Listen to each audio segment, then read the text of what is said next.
कई बार ये देखा गया है कि हमारे किसान भाई जब अपनी खेती की ज़मीन बेचते हैं तो वो ज़मीन बेचकर परेशान हो जाते हैं क्योंकि उन्हें कैपिटल गेन टैक्स की जानकारी नहीं होती।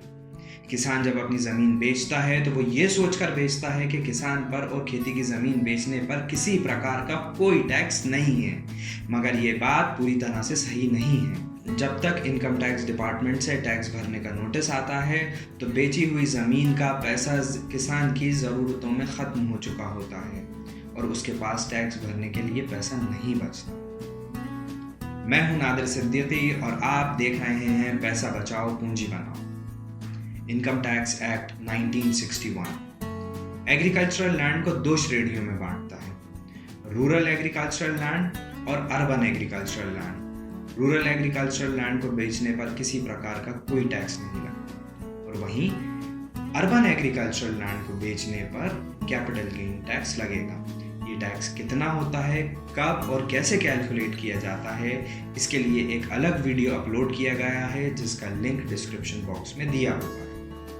इस समय आपके लिए ये जानना ज़रूरी है कि आपकी ज़मीन अर्बन एग्रीकल्चरल लैंड है या rural agricultural land. Urban agricultural land का निर्धारण शहर से ज़मीन की दूरी से किया जाता है। यहाँ पर इनकम टैक्स एक्ट 4 कंडीशंस बताता है। अगर उन चारों में से कोई भी एक कंडीशंस पूरी हो जाती है तो आपकी ज़मीन अर्बन एग्रीकल्चरल लैंड कहलाएगी। तो हम देखते हैं कि पहली कंडीशन क्या है। यदि आपकी ज़मीन किसी ऐसे शहर या कस्बे की सीमा के अंदर है जिसकी आबादी 10,000 या उससे ज़्यादा है तो आपकी ज़मीन अर्बन एग्रीकल्चरल लैंड है। दूसरी स्थिति में यदि आपकी ज़मीन की दूरी किसी ऐसे कस्बे या शहर से 2 किलोमीटर से कम है जिसकी आबादी 10,000 से ज़्यादा मगर 1 लाख से कम है तो भी आपकी ज़मीन अर्बन एग्रीकल्चरल लैंड है।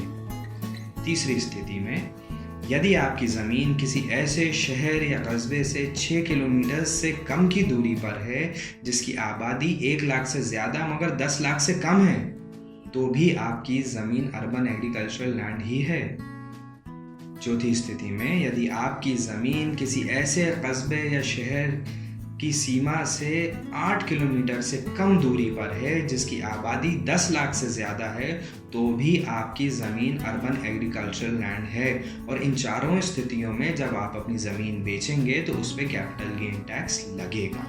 यहाँ पर दो बातें क्लैरिफाई की गई हैं। पहली ये कि शहर या कस्बे की आबादी पिछले सेंसस के अनुसार ली जाएगी और दूसरी ये कि ज़मीन की शहर की सीमा से सीधी हवाई दूरी नापी जाएगी और ना कि सड़क, रेल या पगडंडी के आधार पर। आपकी ज़मीन अर्बन एग्रीकल्चर लैंड है या नहीं इसका निर्धारण आप इनकम टैक्स इंडिया की वेबसाइट पर जाकर भी पता कर सकते हैं जिसका लिंक मैंने डिस्क्रिप्शन बॉक्स में दिया हुआ है। यहाँ पर एक स्थिति ऐसी भी है जिसमें अर्बन एग्रीकल्चरल लैंड पर टैक्स नहीं लगेगा, यानी अर्बन एग्रीकल्चरल लैंड जब ट्रांसफ़र किया जाएगा तो उस पर टैक्स नहीं लगेगा। सेक्शन 10 सबसेक्शन 37 3 शर्तें बताता है। उन 3 शर्तों के पूरा होने पर अर्बन एग्रीकल्चरल लैंड के ट्रांसफ़र पर कैपिटल गेन टैक्स नहीं लगेगा। तो हम जानते हैं कि क्या हैं वो 3 शर्तें। पहली, ज़मीन का अधिग्रहण किसी कानून के अंतर्गत अनिवार्य रूप से किया गया हो। दूसरी शर्त, उसका जो मुआवजा दिया गया है उसका निर्धारण सरकार या आरबीआई के द्वारा किया गया हो।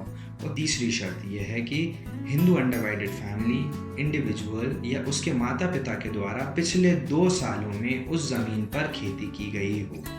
उम्मीद है कि आपको ये वीडियो पसंद आया होगा। इस वीडियो को ज़्यादा से ज़्यादा शेयर करें ताकि हमारे किसान भाइयों तक ये ज़रूरी जानकारी पहुँच सके। इसका अगला वीडियो देखना ना भूलें जिसमें यह बताया गया है कि कैसे कानूनी तरीके से आप कैपिटल गेन टैक्स बचा सकते हैं। अगर आपका कोई सवाल है तो आप कमेंट करके पूछ सकते हैं। ऐसी जानकारी वाले और वीडियोस देखने के लिए हमारे चैनल को सब्सक्राइब कीजिए और बेल आइकन प्रेस कीजिए ताकि हर नए वीडियो की जानकारी आप तक पहुंच सके। धन्यवाद।